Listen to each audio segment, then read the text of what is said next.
Olá pessoal, sejam bem-vindos a mais essa transmissão ao vivo, resolvendo questões da Fundação Carlos Chagas, questões anteriores da FCC, para o concurso do TRE São Paulo 2016-2017. Nós vamos começar agora com a questão 1, sempre lembrando que o método que nós estamos utilizando aqui para resolver as questões é, primeiro eu mostro a questão, e depois eu vou largar ali um temporizador de 2 minutos, e aí vocês têm 2 minutos para resolver a questão. Assim que vocês resolverem, terminarem os 2 minutos, eu entro dando as explicações e o gabarito da questão, certo? Beleza, então vamos lá, a nossa primeira questão de hoje. Acompanha comigo ali, eu já vou colocar a questão 1. Na planilha eletrônica Excel, uma planilha 1 da pasta 2 tem um conteúdo na célula C3 que, se referenciado na planilha 2 da pasta 1, será usada a referência, e aí vem a letra A, B, C, D e E ali para vocês responderem. Eu já vou largar o temporizador, então são 2 minutos ali para vocês responderem. Logo, logo eu volto e a gente continua.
Bem, pessoal, aí a resposta da questão. Vamos primeiro à análise da questão, mas antes de analisar, deixa eu só responder o Bruno Teixeira Vidal aqui, dizendo, acredito que é aí, dizendo que ainda está estudando a teoria. O Jackson Neves, um grande abraço para o pessoal de Pernambuco, em nome do Jackson Neves, que também entrou na nossa transmissão ao vivo. Bem, vamos à resolução da questão. Observe uma coisa muito importante, essa questão do Excel é sobre o que chamamos de referência externa.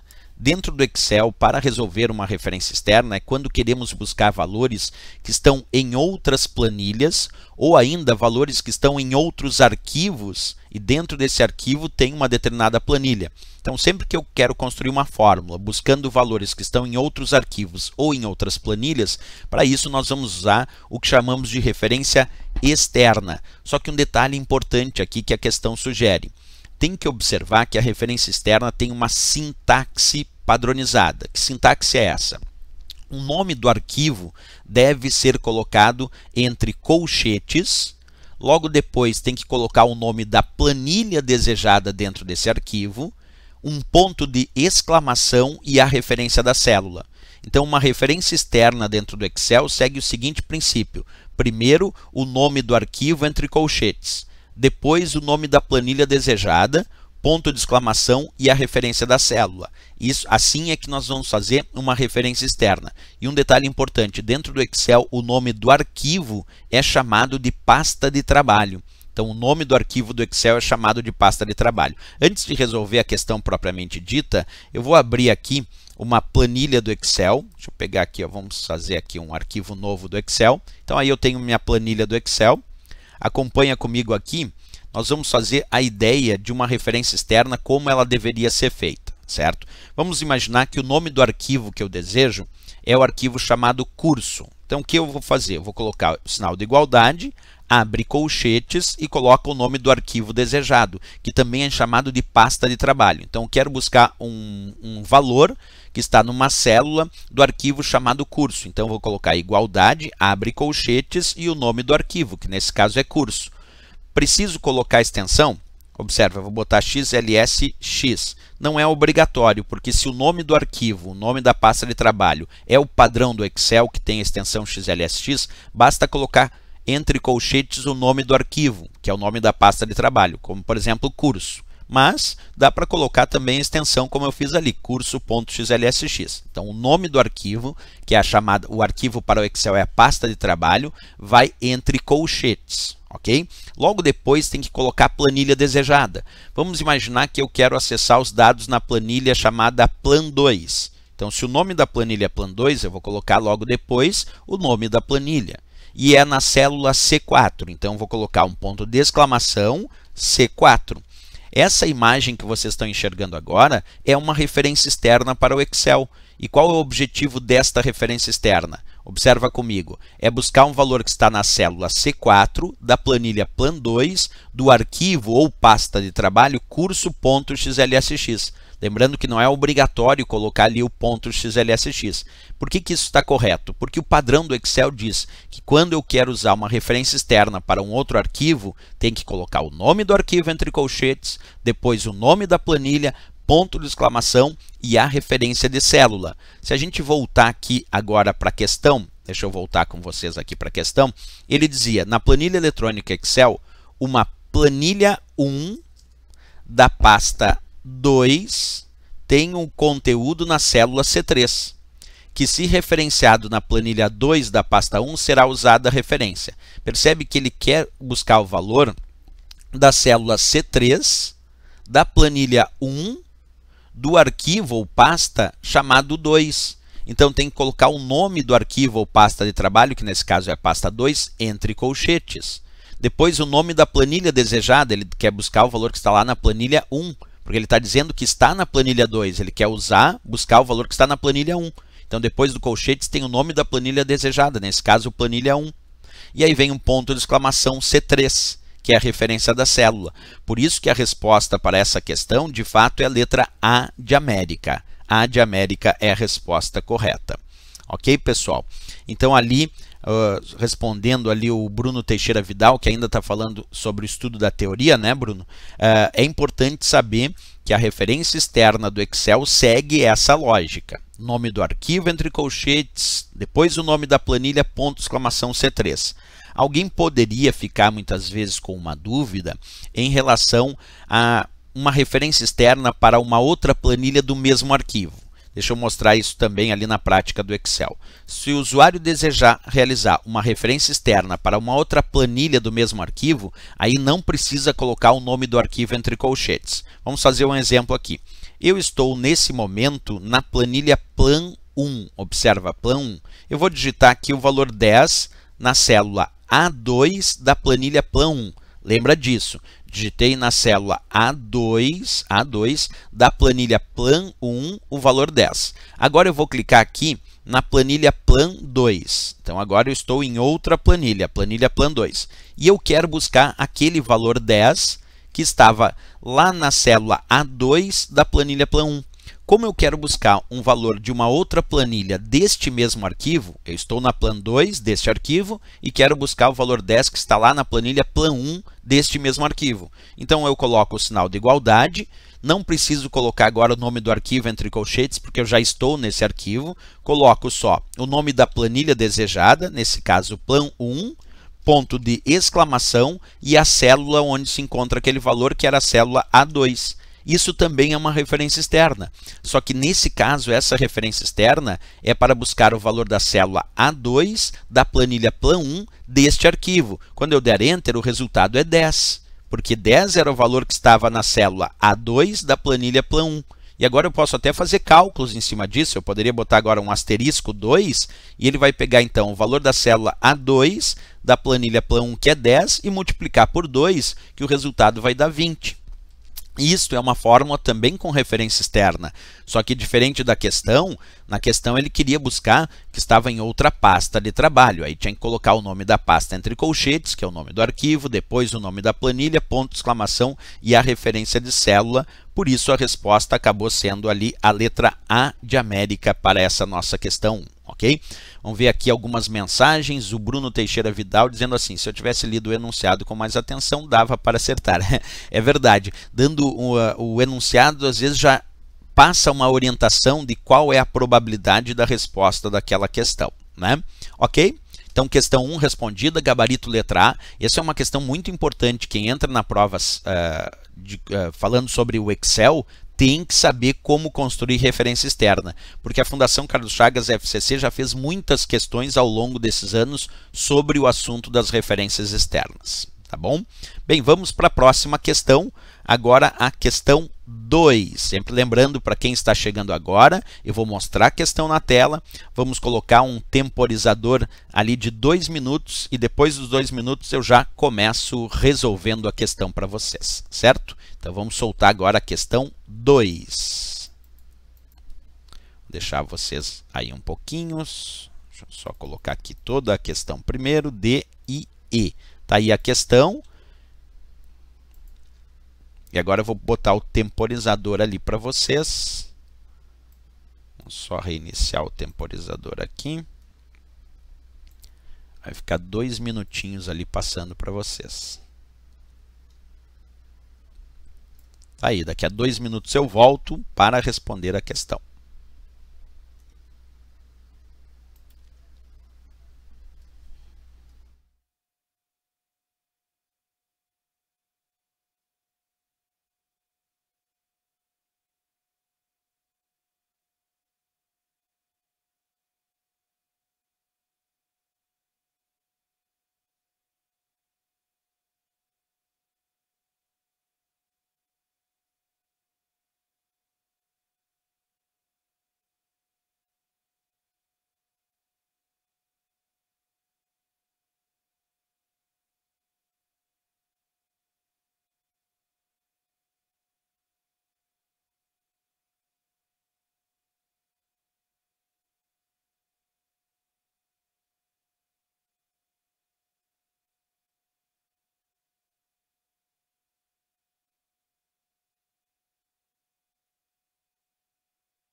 Bem, era isso, pessoal. Vamos lá para a resolução da questão. Como sempre, antes eu vou analisar ali o nosso chat, as mensagens. Eu já volto para resolver a questão. Então, ali vamos ver quem é que respondeu. O Jackson Neves respondendo que acredita ser a letra D de Dinamarca, mesclar células. A Juliana Barros também apostando na letra D de Dinamarca. O Bruno Teixeira Vidal também indicando a letra D. E o João Soares também indicando a letra D de Dinamarca. E é isso mesmo, pessoal. A resposta dessa questão, deixa eu só botar o gabarito já ali, é de fato mesclar células, porque quando ele diz uma célula de planilha Excel pode ocupar várias colunas e ou linhas, utilizando-se o tipo de formatação, a resposta é o mesclar células. Só que sobre esse assunto do mesclar células, eu quero uma atenção especial. Deixa eu mostrar para vocês aqui a minha planilha. Vamos fazer aqui. Tem um requisito aí que é um pega-ratão que as provas de concurso fazem, quer dizer, uma pegadinha, e ela é perigosa, deixa eu demonstrar para vocês. Eu vou colocar aqui na célula A1 o valor 3, na célula B1 o valor 4, na célula A2 o valor 5 e na célula B2 o valor 6. Agora eu vou selecionar estas 4 células e com essas 4 células selecionadas, eu vou clicar aqui no botão chamado Mesclar e Centralizar do Excel. E é esse botão Mesclar e Centralizar é o botão capaz de transformar várias células em uma.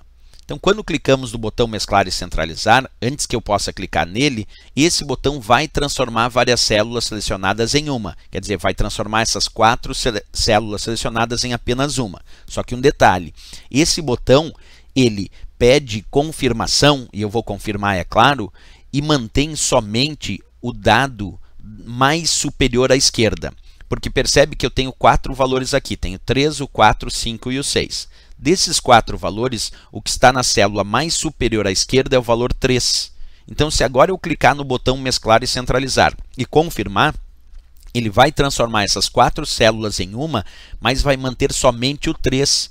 Porque esse botão transforma várias células selecionadas em uma e mantém somente o dado superior esquerdo após a confirmação. Vamos testar na prática? Olha lá, cliquei agora no botão, apareceu uma mensagem do Excel dizendo: a seleção contém vários valores de dados e a mesclagem de células só preservará o dado superior esquerdo. O dado superior esquerdo. Então, quando eu confirmar agora, ele transformou as 4 células em uma, mas manteve somente o 3, que era o dado mais superior à esquerda, e centralizou horizontalmente. Verticalmente ficou na parte inferior, mas centralizou horizontalmente. Por isso que o nome do botão se chama Mesclar e Centralizar. Eu vou repetir de novo a operação para não ficar nenhuma dúvida. Olha só, eu tenho essas 4 células que eu acabei de selecionar, quero transformar essas várias células em apenas uma. Para isso eu vou usar o botão chamado Mesclar e Centralizar aqui da guia Página Inicial. Quando eu clicar, o Excel me diz que a seleção contém vários valores de dados e a mesclagem de células só preservará o dado superior esquerdo.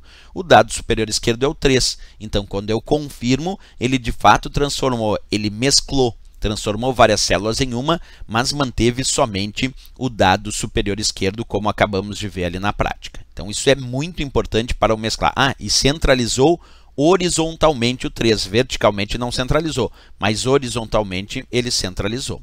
Então, é claro que a resposta aqui adequada, sem dúvida nenhuma, é a letra D de Dinamarca, mesclar células. Porque ele pediu, pode ocupar várias colunas e ou linhas utilizando-se o tipo de formatação. Mesclar células é a resposta. Só cuidar esse detalhe para outras questões no futuro. Porque como essa é uma questão da Fundação Carlos Chagas que já foi feita, agora tem novas questões. E nessas novas questões, muitas vezes vem essa historinha se ele vai manter todos os valores ou somente o dado superior esquerdo. Dentro do Excel, ele mantém somente o dado superior esquerdo. Se fosse o LibreOffice Calc, que é uma outra planilha de cálculos, no LibreOffice Calc, o comando mesclar permite transformar várias células em uma, assim como o Excel, mas lá é possível escolher se o usuário deseja manter o valor de todas as células ou somente o valor da célula mais superior à esquerda. Então, no LibreOffice Calc, que também está no edital do TRE São Paulo, tem essa charadinha aí. Aqui é Excel, no Excel mantém somente o valor da célula mais superior à esquerda. Ok, pessoal? Vamos lá para a nossa questão 3. Então, questãozinha 3, para quem está chegando agora no na nossa transmissão ao vivo, nós estamos fazendo assim, vem a questão, passa 2 minutinhos ali um contador, vocês resolvem a questão e depois eu vou fazer os comentários e dar o gabarito da questão, ok? Então, vamos mostrar aqui a questão para vocês. Aí, uma questãozinha do Word, letra A, B, C, D, E. E agora eu vou soltar, vou soltar ali o temporizador. E aí vocês podem resolver a questão. Daqui a 2 minutinhos eu volto e a gente resolve a questão em conjunto.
Bem, pessoal, esgotado o tempo aqui para a resolução da questão, vamos à leitura dela e depois eu uso no Word. A melhor forma para trabalhar ao mesmo tempo duas partes de um documento do Word é... Vamos olhar as respostas aqui no nosso chat. O João Soares, a Juliana Barros, desculpa, respondeu, disse que marcaria a letra C. O Jackson Neves também marcaria a letra C. O João Soares marcaria a letra D. E o Bruno Teixeira Vidal também marcaria a letra D aqui. Então temos uma disputa entre metade respondendo a letra C e metade respondendo a letra D de Dinamarca. Olha só, como ele disse que é a melhor forma para trabalhar ao mesmo tempo duas partes de um documento Word, a letra A diz, exibindo-se o documento no modo estrutura de tópicos. Não, estrutura de tópicos é um modo de exibição que mostra o documento todo na forma de tópicos para alterar a sua estrutura. Mas não serve para trabalhar com duas partes do documento do Word ao mesmo tempo. Letra B, aplicando-se -1 no documento. Não, aplicando -1, não vai, a única coisa que se faz com -1 é visualizar uma visualização mais afastada. E aí tu enxerga várias páginas, mas fica mais difícil trabalhar com o documento quando se usa -1. A letra C diz, criando-se duas janelas para o mesmo documento. Olha, é possível criar duas janelas para o mesmo documento, mas a letra D disse criando-se uma barra de divisão na janela do documento. Como a questão disse a melhor forma para trabalhar ao mesmo tempo duas partes de um documento, existe um recurso dentro do Word chamado dividir, que foi criado para o que o enunciado pediu, que é justamente o que diz a letra D, criando-se uma barra de divisão na janela do documento. Eu já vou marcar como certo. Observa por que eu vou marcar como certo a letra D e não a letra C. Porque ele pediu a melhor forma para trabalhar ao mesmo tempo com duas partes de um documento do Word. Tem várias formas que ele citou aqui para trabalhar com duas partes do documento Word. Posso diminuir o zoom e ver duas partes do documento, mas não é a melhor forma. Posso criar duas janelas do mesmo documento? Posso, mas não é a melhor forma. A melhor forma para o enunciado trabalhar simultaneamente com duas partes do mesmo documento é o comando dividir, é criar uma barra de divisão na janela do documento, como descrito a letra D. Ali ele disse na letra E, utilizando a barra de rolagem vertical da janela, eu até posso rolar, mas também não é a melhor forma. Então aqui o importante é perceber que a questão pediu a melhor forma. E esse comando se chama dividir, esse comando que cria uma barra de divisão na janela do documento. Claro que eu vou mostrar para vocês aqui. Deixa eu abrir o meu Word. Aí eu tenho a minha janela do Word, que vocês podem observar. Eu vou digitar aqui, vamos colocar aqui um texto qualquer. Vamos colocar qualquer texto aqui só para gerar várias páginas, certo? Digitando qualquer coisa aqui no meu documento, só para mostrar agora que nesse meu documento aqui, deixa eu copiar e colar, eu tenho várias páginas. Como mostra lá embaixo na barra de status, eu tenho 17 páginas no meu documento. E agora eu vou aplicar a divisão para colocar uma parte desta janela numa página e a outra parte da janela em outra página. Como é que a gente aplica esse comando chamado dividir? Observa comigo, quando o usuário clica nessa guia chamada exibição do Word, dentro da guia exibição do Word, existe o comando chamado dividir. E o próprio comando dividir, olha o que ele diz ali no texto. Dividir a janela atual em duas partes, que era bem o que o enunciado pediu, de modo que seções diferentes do documento possam ser vistas ao mesmo tempo. Então eu vou clicar no comando dividir e agora eu criei uma barra de divisão. Observa, essa primeira parte de cima aqui, eu posso usar a barra de rolagem e colocar... Vamos botar ali na página 1 do meu documento. Então vamos rolar aqui até ficar na página 1. Então essa primeira parte aqui de cima está na página 1. Já essa segunda parte de baixo está na página 15. Observa, eu estou visualizando aqui em cima página 1, observa ali embaixo, e aqui embaixo, quando eu clico na segunda parte aqui de baixo, está a página 15. Quer dizer, ao mesmo tempo, eu estou olhando duas partes do documento. Isso eu fiz através do comando dividir. Depois que o usuário usa o comando dividir para dividir a janela em dois painéis com rolagem independente, onde uma janela pode mostrar uma página do documento e outra, uma parte dessa janela pode mostrar uma parte do documento e outro painel pode mostrar outra parte do documento, o usuário pode querer remover essa divisão. e para remover a divisão tem lá o botão remover divisão e aí volta ao estado anterior, como a gente viu. Por isso que eu dei aqui como gabarito resposta a letra D de Dinamarca. Isso não quer dizer que as outras alternativas eu não consiga trabalhar ao mesmo tempo com duas partes de um documento Word. Pode trabalhar, mas é que a questão pediu a melhor forma. E a melhor forma é aquela que o próprio menu ajuda do Word indica como sendo o comando dividir, que cria uma barra de divisão na janela do documento, permitindo criar dois painéis com rolagem independente. Então, o gabarito aqui, D de Dinamarca para essa questão do Word, certo? Ok, vamos então para a nossa questão 4. Sempre lembrando, para quem está chegando agora, nós vamos mostrar a questão, vai entrar um temporizador de 2 minutos, e aí vocês resolvem a questão, e em 2 minutos eu entro resolvendo a questãozinha com vocês também, certo, pessoal? Então vamos lá, vamos soltar aqui a questão para vocês, a próxima questão vai ficar indicada ali, já vou sair da tela, e já vamos acionar o nosso temporizador ali também. Então, só um minutinho que a gente já aciona ele. Aí, daqui a 2 minutinhos eu volto para resolver a questão com vocês.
Bem, pessoal, estamos ali de volta. Agora vamos resolver essa questão e dar o gabarito.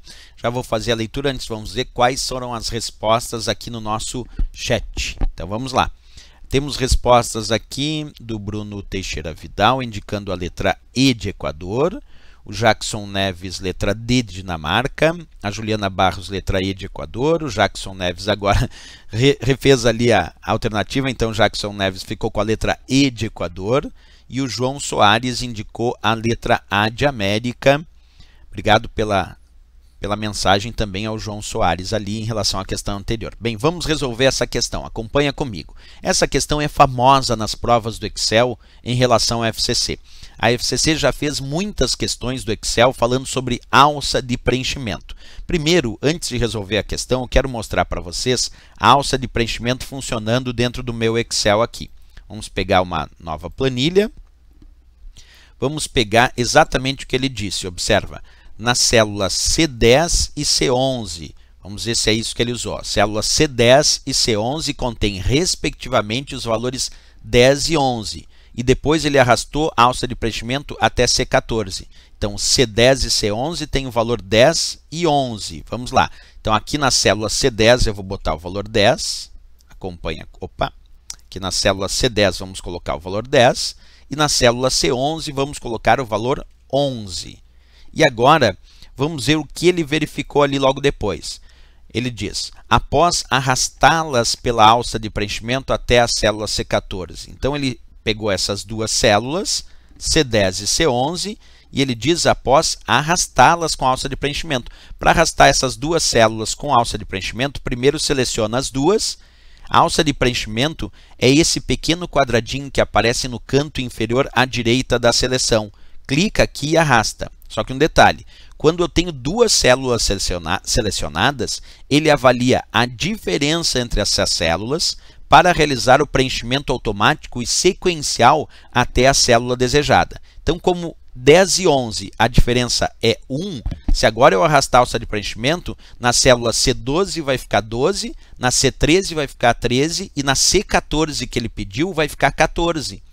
Percebe que bastou arrastar a alça de preenchimento com as duas células selecionadas, ele verificou a diferença entre elas, que era 1, e aí ele fez uma PA, uma progressão aritmética de 1 e 1 como razão.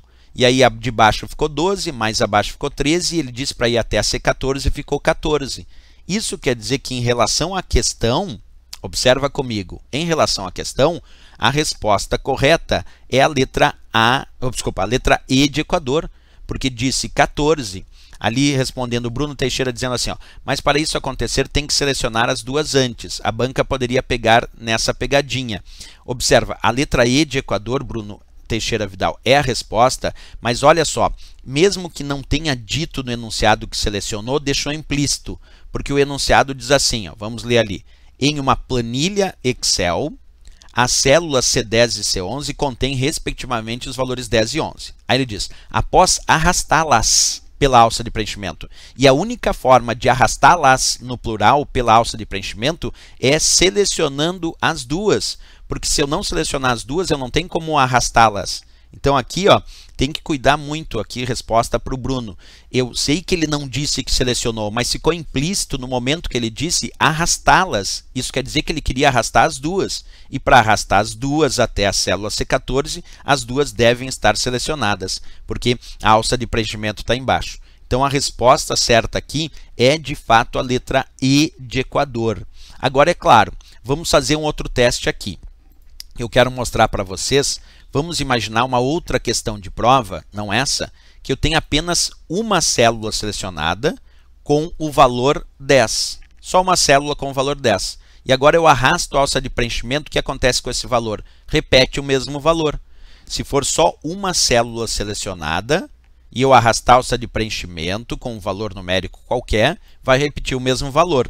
Agora um detalhe, se eu digitar o valor 10 ali na célula C10, clicar na alça de preenchimento e arrastar mantendo a tecla Ctrl do teclado pressionada, aí ele faz a sequência. Percebe? Vou repetir. Se eu clicar na célula ali C10, arrastar a alça de preenchimento mantendo a tecla Ctrl do teclado pressionada enquanto arrasto, aí ele faz a sequência. Porque quando eu só arrastei, ele repetiu o mesmo valor. Mas quando eu arrastei mantendo a tecla Ctrl pressionada, aí ele fez a sequência. Bem importante isso, né? Se a gente pegar ali a questão, não tinha pedido isso, mas é uma outra dica para uma prova futura, ok? Então nessa ficamos com a letra E de Equador como a resposta correta. Bem interessante essa questão, é bom ficar sempre atento. Ok, pessoal? Vamos para a questão 5 agora.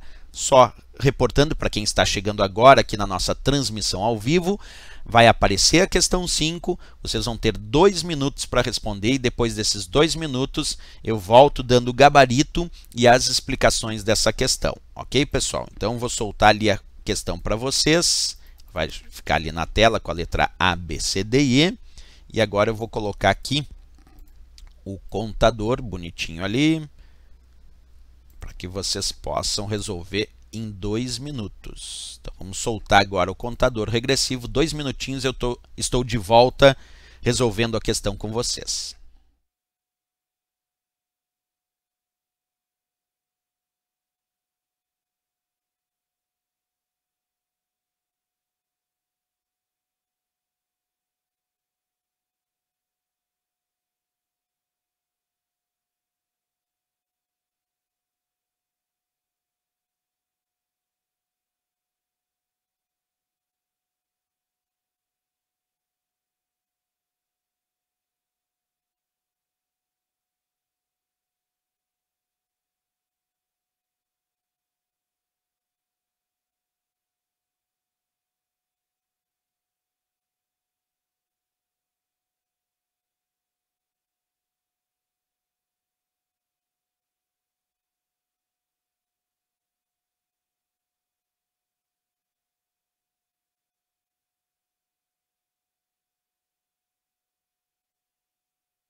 Bem, pessoal, vamos voltar aqui para resolver mais essa questão, a questão 5 agora.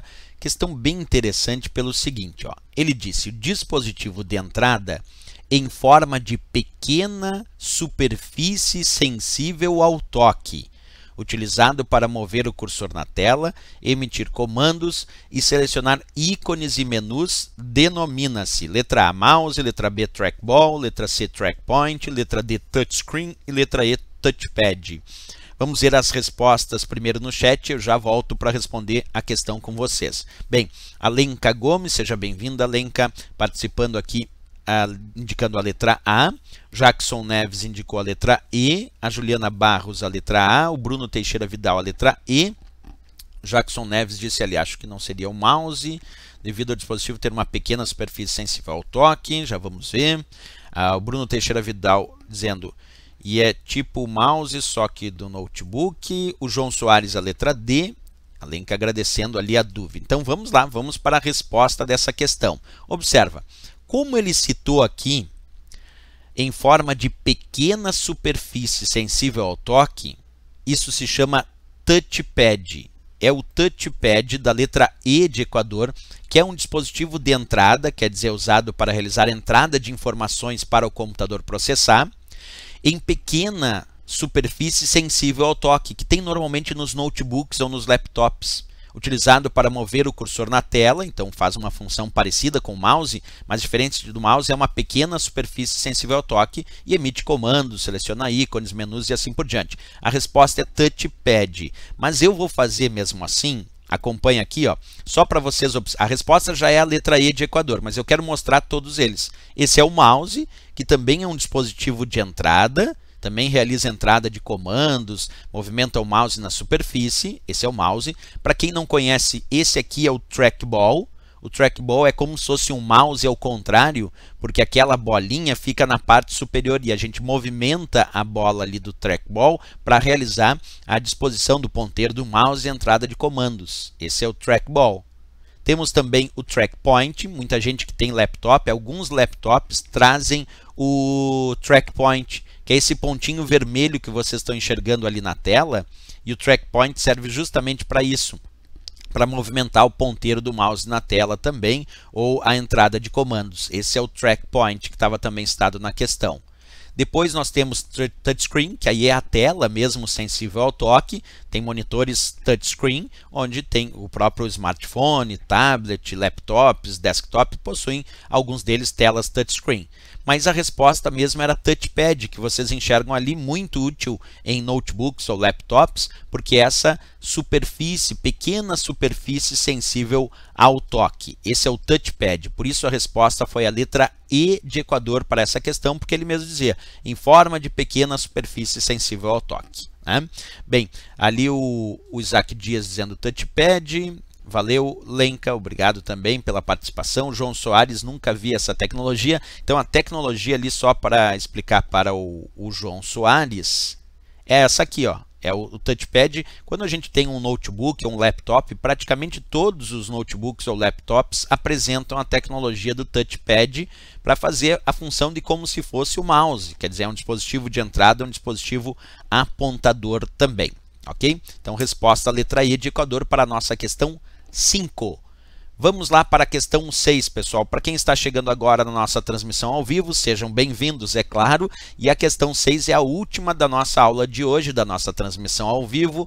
E eu vou mostrar a questão, vai aparecer na tela, e aí vai vir um contador de 2 minutos para que vocês possam resolver a questãozinha.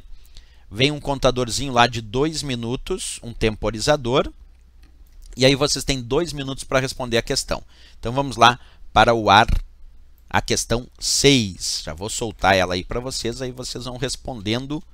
Aí, daqui a 2 minutinhos eu volto.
Bem, pessoal, vamos para a resolução dessa nossa questão 6. Observa bem atento. Antes, deixa eu só dar uma olhadinha aqui no chat e nas respostas, aí a gente já sai resolvendo as questões, ok?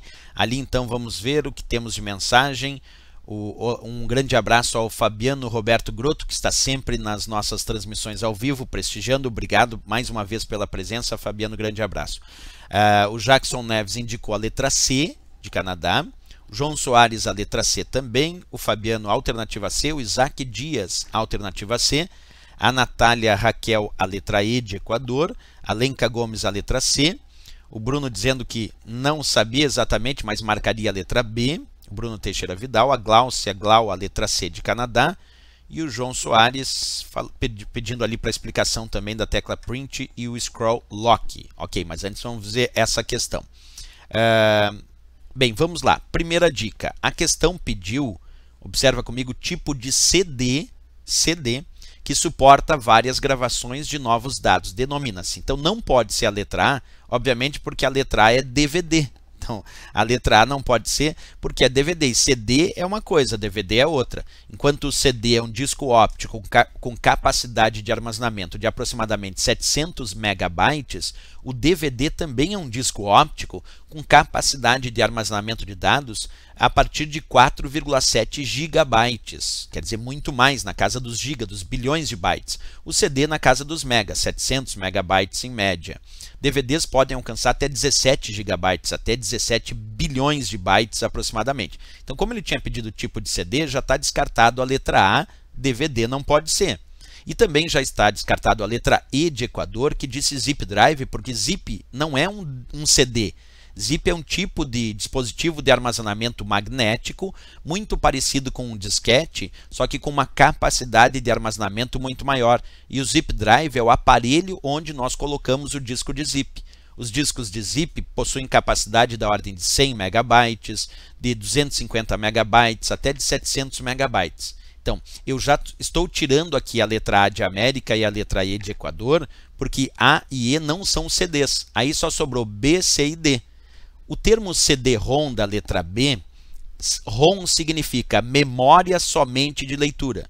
Então, CD-ROM, traduzindo, significa disco compacto, CD é compact disc, disco compacto, e ROM, Read Only Memory, a memória somente de leitura. Quer dizer que num CD-ROM só é possível fazer a leitura dos dados. Eu não posso gravar dados num CD-ROM. Por isso não pode ser a resposta a letra B, porque ele disse que suporta várias gravações. E no CD-ROM não dá para gravar. Quem grava no CD-ROM é o fabricante. Para o usuário, ele é somente de leitura, a própria sigla ROM indica isso. A letra C disse CD-RW. CD, Compact Disc, disco compacto. RW significa rewrite, traduzindo reescrita ou regravação. É o CD-RW da letra C, que eu já vou marcar como a resposta correta, que suporta várias gravações, porque RW significa, vou repetir, rewrite, reescrita, regravação. Isso quer dizer que o CD-RW é aquele que eu posso gravar e regravar diversas vezes, que é o que ele queria fazer. Ele disse que suporta várias gravações de dados. E o CD de áudio, como o próprio nome diz, é um CD de áudio que também vem gravado com informações de áudio e não serve para gravar várias gravações de novos dados, como descrito na questão. Então, aí a resposta, de fato, a letra C de Canadá. Ok, pessoal? Bem, a Lenca Gomes dizendo ali, né? Colocou ali algumas informações importantes, exatamente. Obrigado ali pela participação, Lenca. Ficou legal ali porque ela colocou ali, o CD tradicional, que é o somente de leitura, é o CD-ROM. Ali o CDR, o de gravação, exatamente, e o RW grava e regrava várias vezes. O Diego Oliveira falando ali sobre a didática. Obrigado, então, Diego Oliveira. Também obrigado à participação da Lenca Gomes. Pessoal, essa era a nossa última questão dessa nossa transmissão ao vivo. Talvez à tarde a gente volte com uma outra transmissão ao vivo, se não, talvez amanhã. Então a gente ainda está aí fazendo o agendamento de questões. Talvez hoje à tarde tenha mais uma transmissão ao vivo, ou se não, amanhã pela parte da manhã. Eu vou agradecer todo mundo que participou aqui, né? Vamos só fazer aqui rapidinho. Agradeço ao João Soares, a Juliana Barros, ao Bruno Teixeira Vidal, ao Jackson Neves, que participou também da nossa transmissão. Agradeço também aqui Só um minutinho. A mais a Lenca Gomes, que participou aqui várias vezes dando dicas importantes. O Bruno Teixeira Vidal já tinha falado. Também agradeço ao Isaac Dias pela participação. Ao Fabiano Roberto Grotto, que está sempre aqui participando também das nossas transmissões. A Natália Raquel, que também participou hoje. A Gláucia Glau. Ao Diego Oliveira. E também ao Fernando Furtado, que enviou aqui o Jackson Neves também. Muito obrigado pela participação de vocês. Como eu disse, não esquece, pessoal, se gostaram, marca gostei ali. Isso é bem importante. Quem não se inscreveu, se inscreve no nosso canal para participar. E também, se puderem, divulguem para os amigos o nosso canal, para que a gente possa realizar mais transmissões ao vivo. Quanto mais pessoas assistindo, mais incentivo aqui para a gente continuar fazendo essas transmissões, certo? Até a próxima, então. Bons estudos!